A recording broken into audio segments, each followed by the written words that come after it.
প্রিয় বন্ধুগণ, ইউটিউবের আসসালামু আলাইকুম। আপনাদের জন্য আজ আবারও নতুন একটি ভিডিও নিয়ে আপনাদের সামনে চলে আসলাম।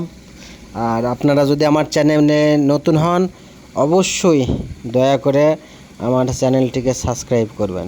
আসলে একটা ভিডিও বানাতে তো অনেক কষ্ট, শ্রম, পরিশ্রম হয়। তো আপনাদের কাছে আমার একটাই চাওয়া, আপনারা দয়া করে আমার চ্যানেলটিকে সাবস্ক্রাইব করবেন আর ভিডিওটি স্কিপ করবেন না, পুরো ভিডিওটি দেখেন, তাহলে আপনারা বুঝতে পারবেন। এটা হলো রংপুর শহরের সবচাইতে সৌন্দর্যপূর্ণ জায়গা, চিকলি ওয়াটার পার্ক।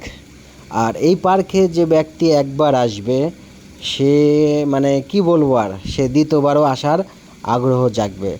আর বিশেষ করে এই পার্কে আপনারা যখন আসবেন, পরিবার নিয়ে আসবেন, কারণ চিকলি ওয়াটার পার্কের সবচাইতে আকর্ষণীয় জায়গা এই যে পানির উপরে যে ভাসমান সব কিছু, ব্রিজ বা লঞ্চ, স্পিড বোট, অনেক কিছু রয়েছে আপনারা দেখতে পাচ্ছেন।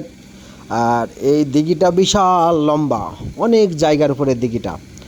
আর আপনারা আমার সাথে থাকেন, দেখেন ভিডিওটি।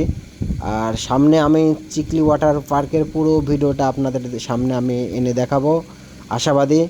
আর আজকে শুধু চিকলি ওয়াটার পার্কের মানে প্রধান আকর্ষণ, যেহেতু ওয়াটারের একটা সাবজেক্ট আছে, বিষয় আছে, এই পানির বিষয়।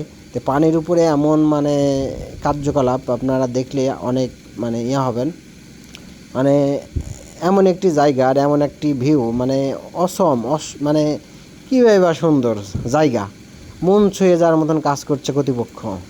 তো আপনারা রংপুর শহরে আসলে অবশ্যই এটা হলো বলবেন যে হনুমানতলা মোড় চিকলি ওয়াটার পার্কে যাব, তাহলে আপনাদের রিক্সা হোক, অটো হোক, আপনার নিয়ে চলে যাবে। তো যাই হোক, কথা আর না বলি, আপনারা এখন ভিডিওটির সাথে থাকেন আর পুরো ভিডিওটি দেখেন, তাহলে আপনারা বুঝতে পারবেন। ধন্যবাদ সকলকে।